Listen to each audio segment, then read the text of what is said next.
Keadaan mansion kembali gaduh dengan anak-anak yang bermain tembak-tembakan. Bahkan kakek Abian ikut serta bermain dengan para cicitnya. Di dalam permainan itu, dia seolah-olah menjadi tawanan.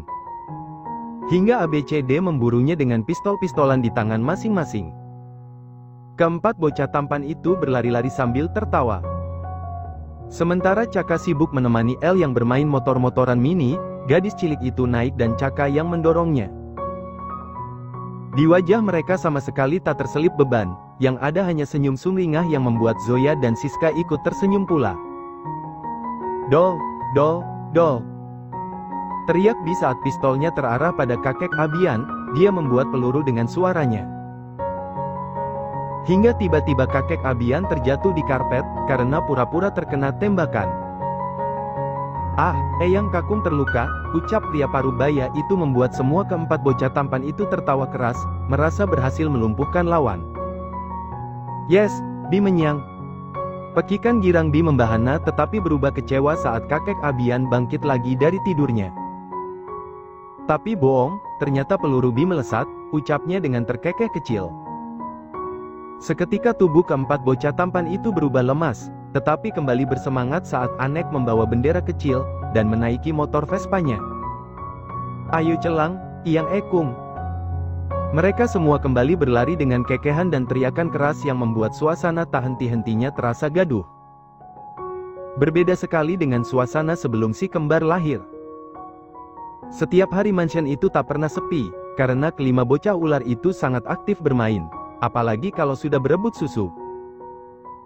Sebelum susu formula itu selesai dibuatkan, mereka pasti akan memanggil babysitter masing-masing dengan teriakan kencang, kecuali Anek yang langsung berpindah ke kamar. Zoya tak henti-hentinya tersenyum dan merasa bersyukur, sebab semua anaknya tumbuh dengan sehat, bahkan mereka jarang sakit. Sebab kalau sudah ada yang jatuh sakit, yang lain pasti akan ikut-ikutan. Mereka sudah seperti sebuah satu kesatuan yang membutuhkan keselarasan. Hati-hati, nak. Teriak Zoya saat De dan Choco bertabrakan, mereka memegangi kepala karena sedikit merasa sakit akibat benturan itu. De hendak memukul Choco, tetapi segera dipisahkan oleh Rati. De, tidak boleh begitu, anak baik jangan suka pukul-pukul ya, kan tidak sengaja. Choco juga sakit tuh, ucap Rati dengan lembut sambil menunjuk Choco yang memberengut.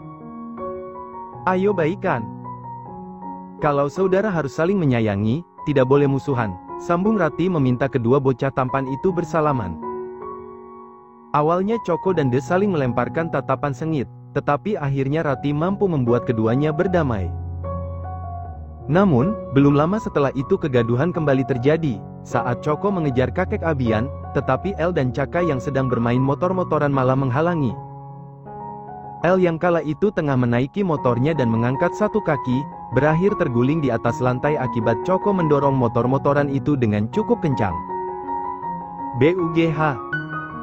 Suara kepala El menyentuh lantai yang dilapisi karpet tebal, memang tidak terlalu sakit, tetapi namanya anak kecil pasti akan menangis bila terjatuh seperti itu. Hua. Teti. Jerit El yang tak peduli meski ada Caka di sampingnya. Pria kecil itu hanya melongo menyaksikan sang Barbie jatuh dari atas motor selepas melakukan atraksi dengan satu kaki. Astaga!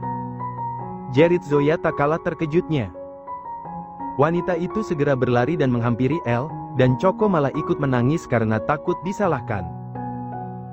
Mommy. Keadaan mansion kembali ramai akibat suara tangis yang bersahut-sahutan. Zoya memeluk El dan mengusap-usap kepala Barbie kecilnya itu.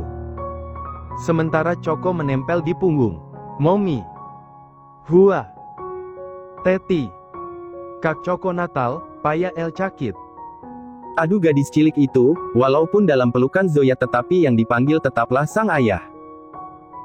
Choco dibujuk oleh kakek Abian, tetapi tetap tidak mau. Sementara si sulung yang kelewat tidak mau berbagi Zoya dengan siapapun mendekat dan menarik lengan Zoya agar tidak memeluk El seperti itu. Mommy.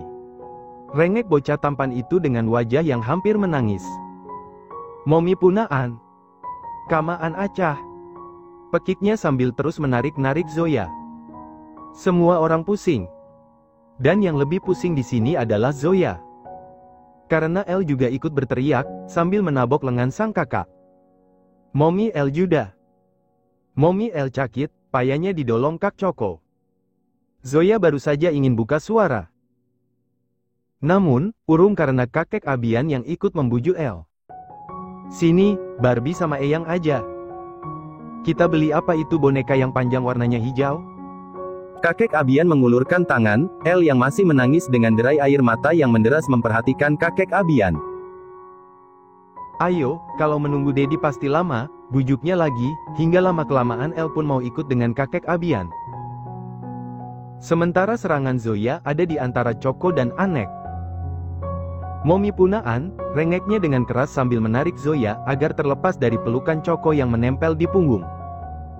Choco! Mommy! Elnya alang-alangin, coconya cucah. Iya, nak. Zoya mengangkat kepalanya yang kembali berdenyut, dan tiba-tiba dia dikejutkan dengan kedatangan seseorang yang sudah sampai di ambang pintu ruangan tersebut. Hello, Zoe dan hello cucu opa, sapa Raymond bersama dengan Raga di belakang tubuhnya. Dek! Opa! Teriak keempat bocah tampan itu dan berlari menghambur ke arah Raymond. Zoya terkejut saat melihat kehadiran Raymond yang begitu tiba-tiba, begitupun dengan seorang pria yang berada di belakang tubuh sang ayah. Raga, adik kandung yang seusia dengannya.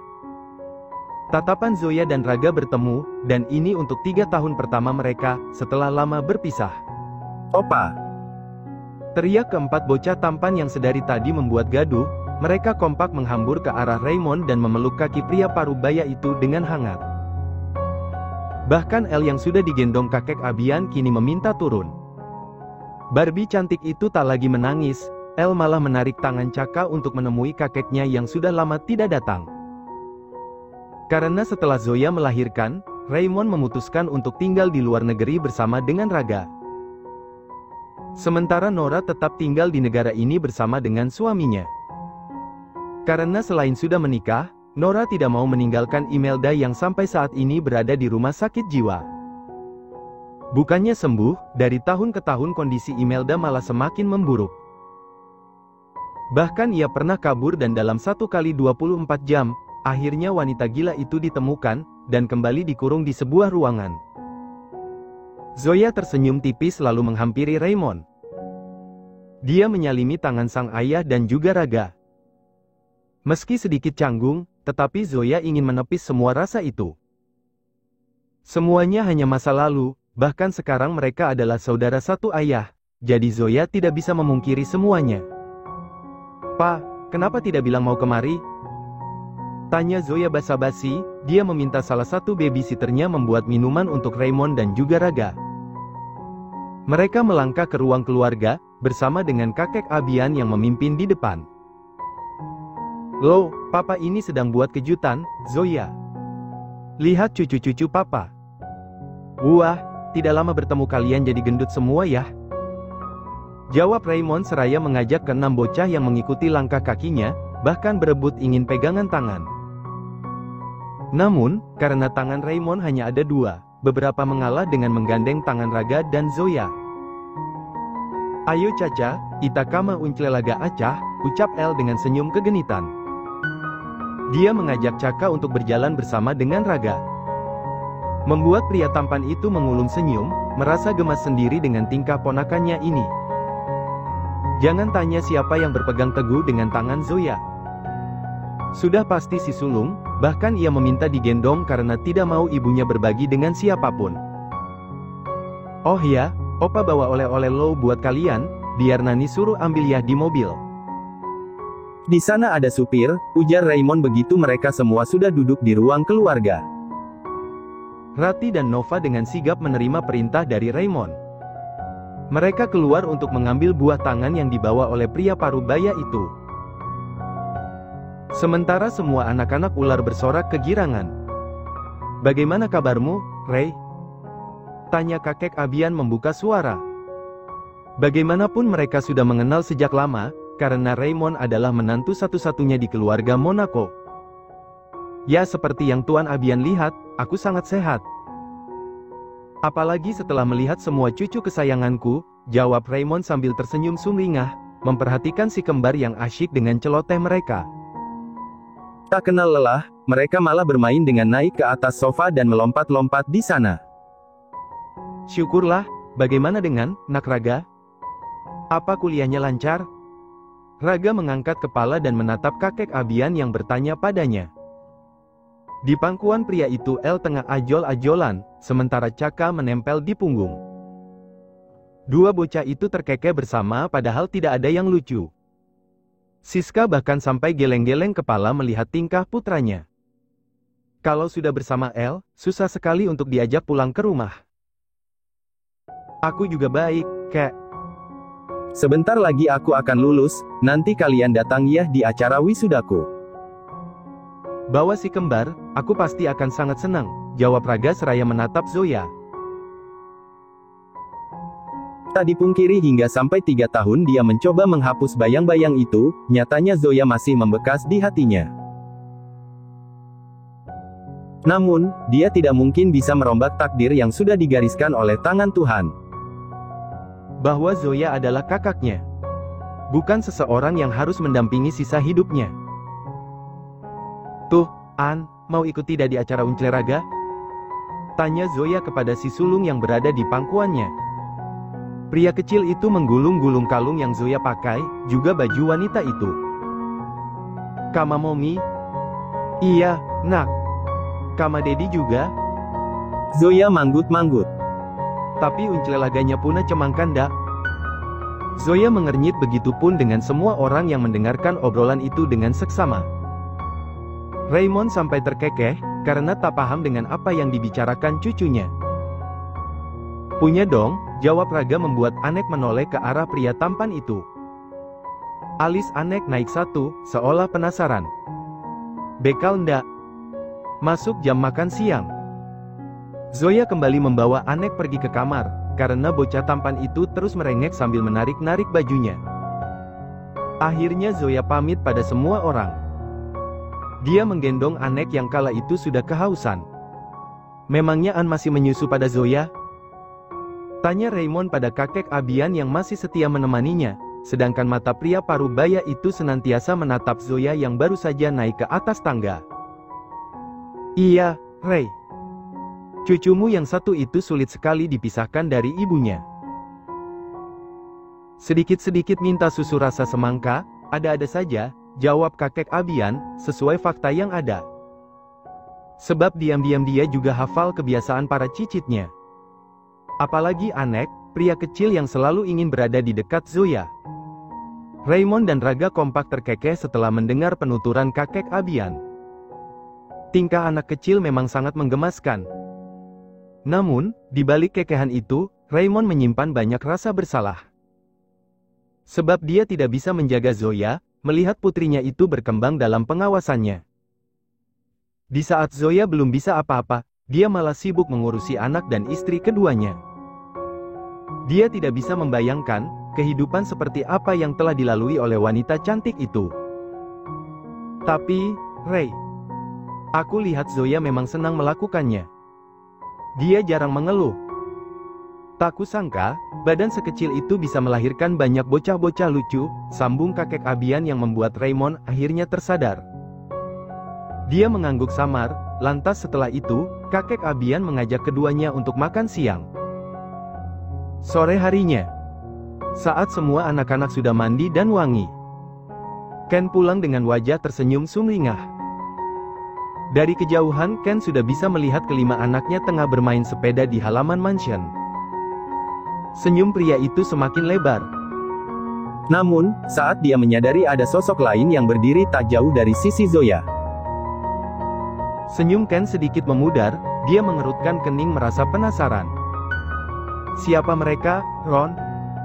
Tanyanya pada sang asisten. Ron ikut melihat ke arah pandangan mata Ken. Ternyata di sana juga ada anaknya. Sepertinya itu Tuan Raymond dan Tuan Muda Raga. Mertuaku. Iyalah, Tuan. Siapa lagi? Ken bergeming, entah kenapa setiap mendengar nama Raga, hatinya seolah gundah. Walaupun survei telah membuktikan bahwa pria itu adalah adik kandung Zoya. Namun, Ken tetap saja merasa tak biasa. Ken turun dari mobilnya, dia hendak melangkah tetapi sang putri justru berlari ke arahnya dengan tawa girang. Teti Puyang. Elle segera mengulurkan tangan, meminta digendong oleh Ken. Melihat itu, Ken langsung kembali sumringah. Bocah-bocah kecil ini adalah penawar rasa lelahnya. Ken segera meraih tubuh mungil Elle dan menciuminya. Putri Dedi yang cantik, kalian sedang bermain apa? Elle menggeliat merasa geli karena bulu-bulu wajah Ken mengenai pipi bulatnya. Gadis cilik itu terkekeh, lalu menghalau Ken yang terus menciuminya. Elle lagi main ceda kama caca. Oh ya. Elle tidak rewelkan hari ini? Tanya Ken, mengajak Elle bicara di sela-sela langkahnya. Di tempatnya berdiri, Zoya mengulum senyum, menyambut kepulangan Ken. Ndak. Tapi na tetinda banunin Elle na angis, telus beka Elle dilucak kama kak an, matana ilang, dikila bici cemangka, jelas Elle dengan mimik wajah serius, lengkap dengan cara bicaranya yang terdengar sedikit membingungkan. Namun, Ken tetap menghargainya dengan manggut-manggut. Maafin Dedi, abis Elle nggak mau bangun. Dedi kan harus bekerja, cari uang buat Mommy, Elle dan kakak-kakak. Uangnya buat bayi apa? Nih, beli burger buat Elle, jawab Ken sambil mengangkat paperback yang ada di tangannya. Elle terlihat tertawa kegirangan, dia langsung meminta burger itu. Namun, Ken lebih dulu melangkah, ingin memberikan makanan itu pada Zoya. Agar sang istri yang membagikan pada kelima anaknya. Setelah bergabung dengan yang lain, Ken langsung menurunkan Elle dari gendongannya. Ken tersenyum ke arah Raymond dan tak lupa menyalimi tangan pria yang telah menjadi mertuanya. Lalu pandangan mata Ken beralih pada Raga. Pria itu juga terlihat segan padanya. Ken berusaha untuk bersikap senormal mungkin. Meski gerakannya yang ragu terlihat sangat kentara. Kamu baru pulang, Ken? Tanya Raymond basa-basi. Ken mengangguk cepat, lalu meraih pinggang istrinya. Mengecup bibir wanita itu sekilas, seolah mengatakan pada di dunia, bahwa Zoya hanya miliknya. Iya, Pak. Aku ke dalam dulu ya, aku ingin bersih-bersih, pamit Ken dengan lirikan matanya yang mengarah pada Raga. Oh ya, silakan Ken. Anak-anak Dedi ke dalam dulu ya. Pamit Ken sambil menatap kelima bocah yang sedang memegang burger di tangan masing-masing. Mereka semua terlihat sangat lahap. Caka bahkan ikut bergabung. Lain halnya dengan si sulung, dia malah terlihat kebingungan sambil menatap paperback yang sedari tadi Zoya pegang. An, kenapa burgernya tidak dimakan? Mendengar itu, Anek malah menghentakkan kakinya ke tanah, merasa kesal. An mau na cemangka bekal.